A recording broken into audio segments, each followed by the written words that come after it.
নইলে পুড়ে ঝুলে মরে যাবো রে।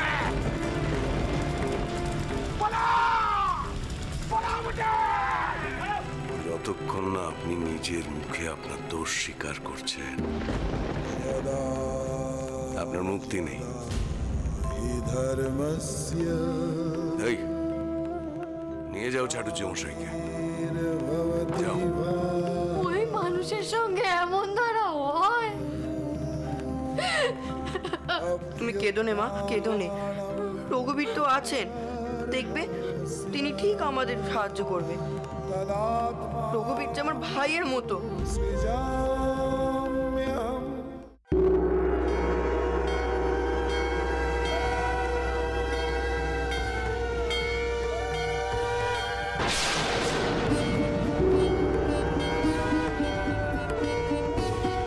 কি জ্যোতি বেরোচ্ছে তোমার মন্দির থেকে?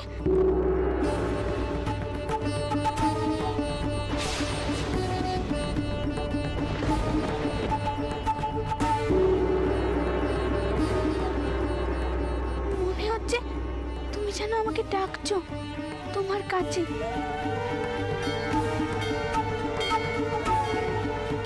আমি যাচ্ছি মা, যাচ্ছি তোমাকে দর্শন করতে।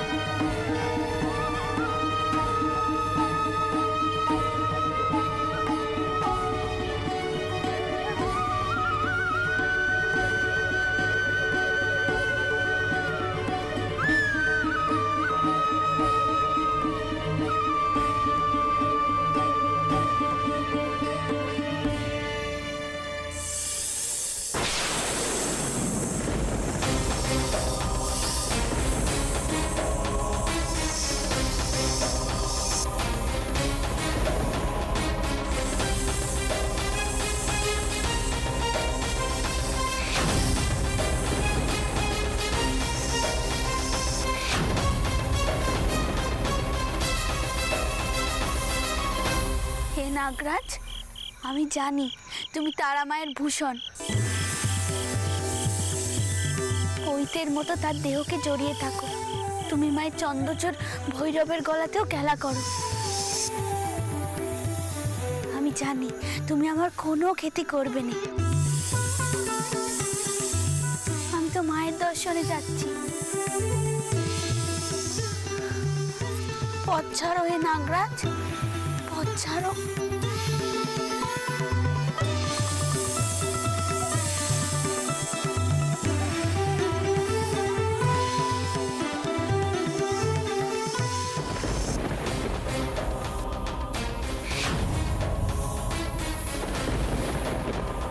রানী সাবধান, নড়ো না, আমি এক্ষুনি আসছি। সর্দার শিগগিরই এসো। পথ ছাড়ো হে নাগরাজ, আমায় যেতে দাও। পথ ছাড়ো।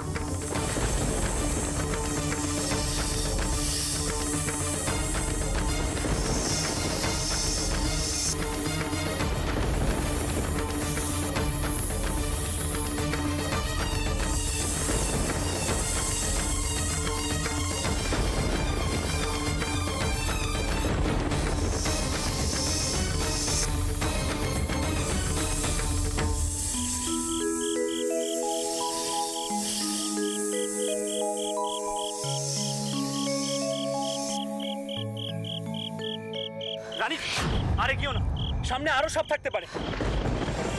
চন্দ্র তোকে এগোতে বারণ করছে, কোন কেয়ালে তাকিস? একটা বিপদ ঘটাবি নাকি? বলি ও ঠাউরান, বিপদের কথা কেন বলছেন শুনি? বৌরানীর কথা শুনে তো সাপ তার পথ ছেড়ে চলে গেল যে। বৌরানী, তুমি এমন কি কথা কইলে গো সাপকে যে সে তার পথ ছেড়ে দিল? জীবজন্তু মানুষের মনের কথা বোঝে। আমরা তো সবাই মায়ের অংশ। শুধু মন প্রাণ দিয়ে মাকে ডাকো, কোনো বিপদ তোমাকে ছুঁতে পারবে না। আর বিপদ বিপদ যা ঘটা তা তো ঘটেই গেছে গো বৌরানী। জঙ্গলে দাবানল তো সবই কেড়ে নিল আমার থেকে। আচ্ছা বৌরানী, মা যখন আমায় কিছু ফিরিয়ে দেবেন না, তখন মনে আশা কেন দিলেন বলতে পারো? বেশ তো আমি সব বলেছিলাম, বলো।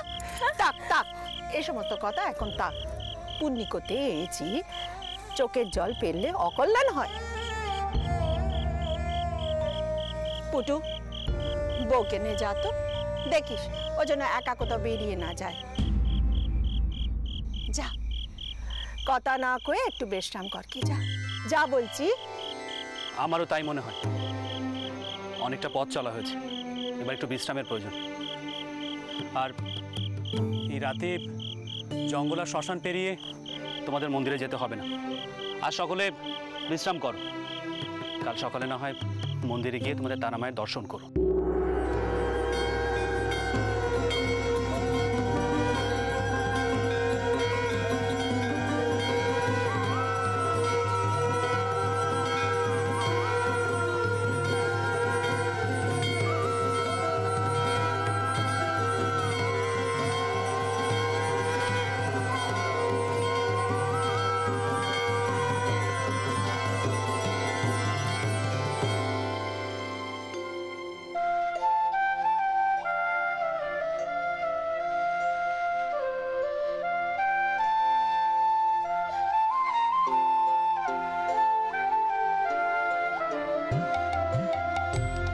কালি কালি বলে রসনা, কালি কালি বলে রসনা, কালি কালি বলে রসনা।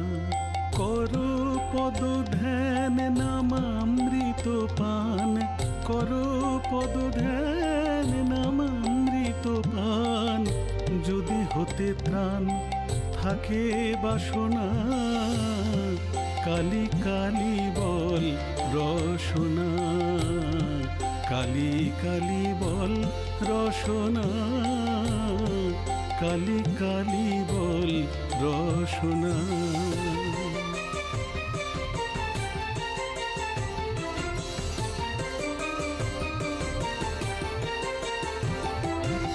ভাই বন্ধু সুত দ্বারা পরিজন, সঙ্গের দোষর নহে কোনো জন। দুরন্ত সমন বাঁধিবে যখন, বিনে ওই চরণ কেহ কারণা। কালি কালি বল রসনা, কালি কালি বল রসনা, কালি কালি বল রসনা।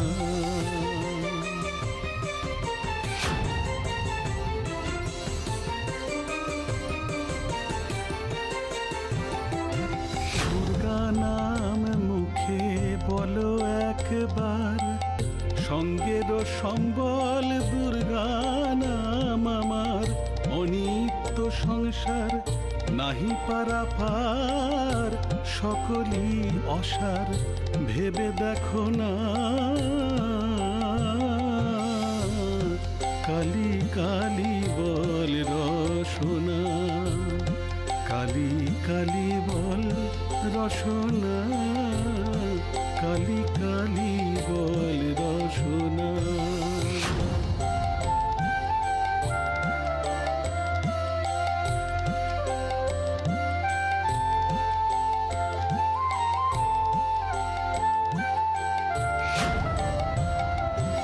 গেল গেল কাল বিফলে গেল, দেখো না কালান্ত নিকটে এলো। প্রসাদ বলে ভালো, কালি কালি বলো, দূর হবে কাল যম যন্ত্রণা। কালি কালি বল রসনা, কালি কালি বল রসনা, কালি কালি বল রসনা। কর পদ ধ্যান নামামৃত পান, কর পদ ধ্যান নামামৃত পান। যদি হতে ত্রাণ থাকে বাসনা, কালি কালি বল রসনা, কালি কালি বল রসনা, কালি কালি বল রসনা। জয় মা কালী, জয় তারা, জয় তারা, জয় তারা।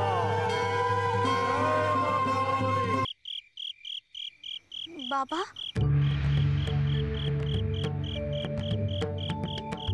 এসো মা, এসো। আপনাদের সেবার আয়োজন করি? না মা, আজ আমাদের উপবাস। আগামীকাল মধ্যরাতে আমরা মায়ের পূজা দিয়ে আমরা প্রসাদ গ্রহণ করব।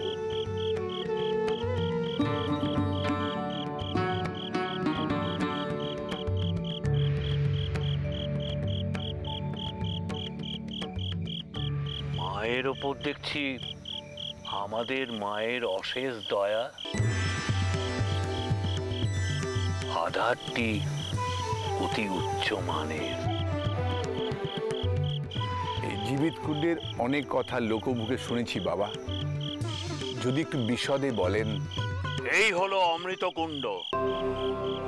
মায়ের কৃপায় এই কুণ্ডের প্রচুর ক্ষমতা।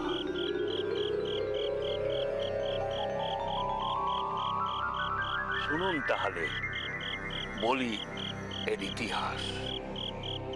এ হলো মা তারার ক্ষেত্র।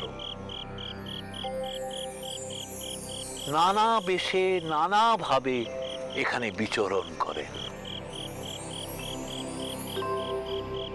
এই দ্বারকা নদী দিয়ে তখন নিয়মিতভাবে বাণিজ্যে যেত সওদাগরী নৌকো।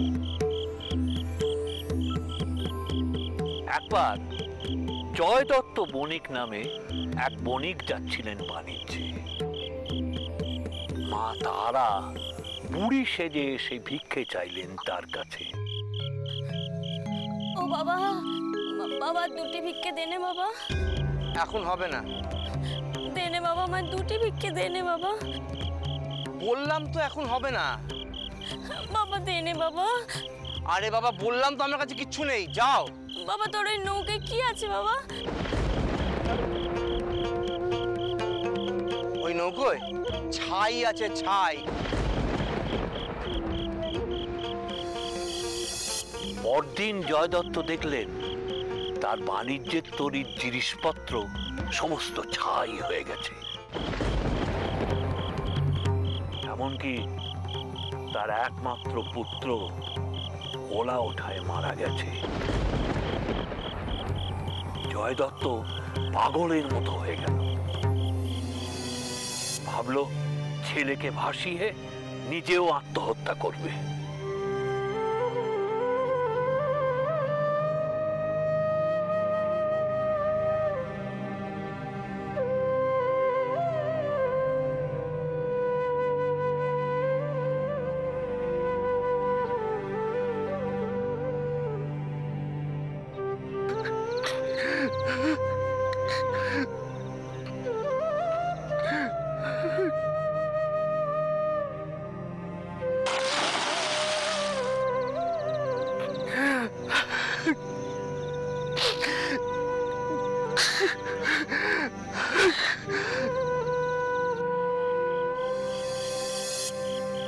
তখন জয় দত্তর মাঝি মোল্লারা মাছ কেটে ধুচ্ছিল।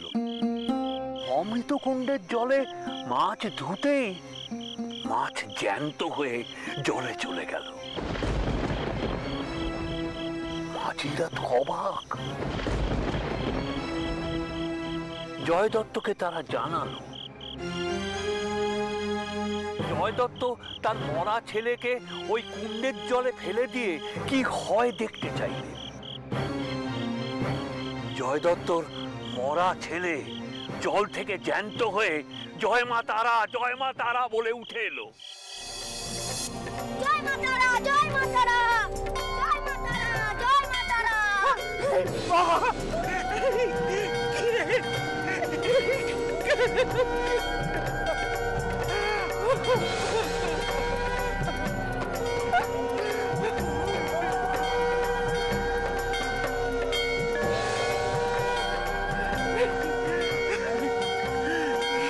জয় মা তারা,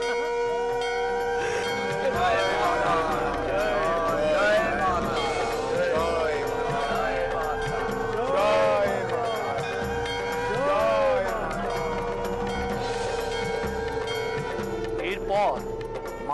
কুমারী রূপে জয়দত্তকে স্বপ্ন দিয়ে বললেন, মা শ্বেত শিমুল গাছের তলায় আছেন। সেখানে ভৈরব এবং মা প্রতিষ্ঠিত হলেন।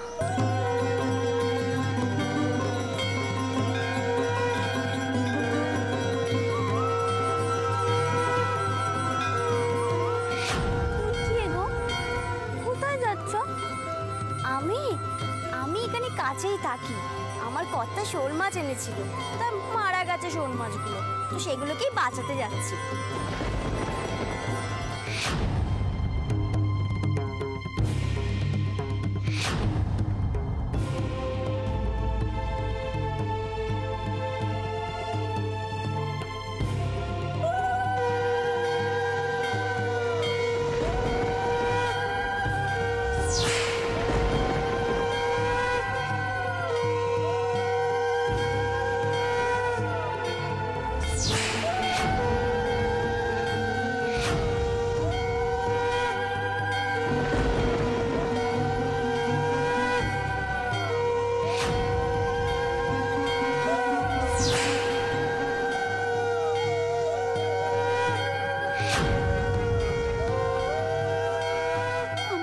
তারাপীঠে আসার আগে এখানকার ঘটনা দেখলুম।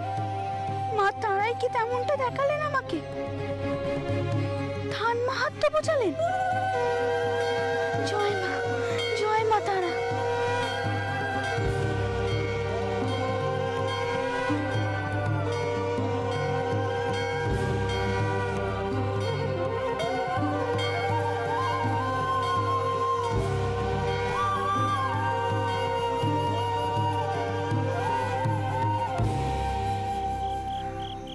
বাবা,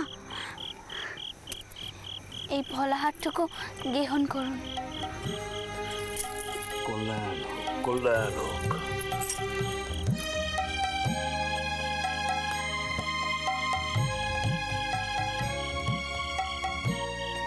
বাবা, তাহলে আমাদের আজকের মতো অনুমতি দিন। তথাস্তু। কল্যাণ হোক, কল্যাণ।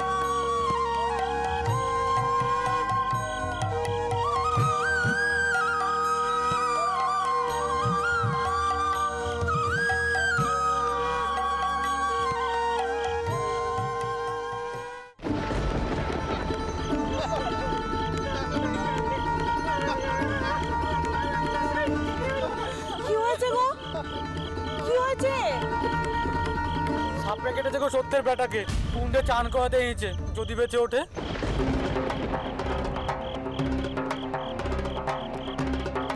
জয় মা তারা, জয় মা তারা, জয় মা তারা, জয় মা তারা, জয় মা তারা।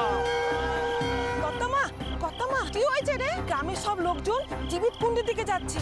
ওখানে নাকি একটা ছোট্ট বাচ্চাকে সাপে কামড়েছে, তাকে বাঁচানোর জন্য। ও মা, সে কি কথা? চল তো দেখি গে। আয় আয় আয়। জয় মা তারা, জয় মা তারা। হ্যাঁ গো, ওদিকে কি হয়েছে গো? কি বলবো মা ঠাকুরুন, নীল হয়ে যাওয়া সত্যের বেটার সাপের বিষ মাথায় উঠেছে, সে বেঁচে উঠলো।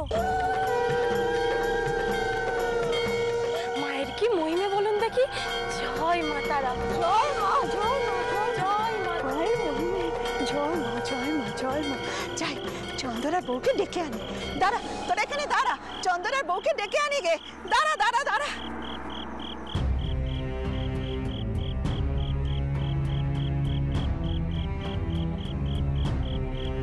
জয়দত্ত তার মরা ছেলেকে ওই কুণ্ডের জলে ফেলে দিয়ে কি হয় দেখতে চাইলেন।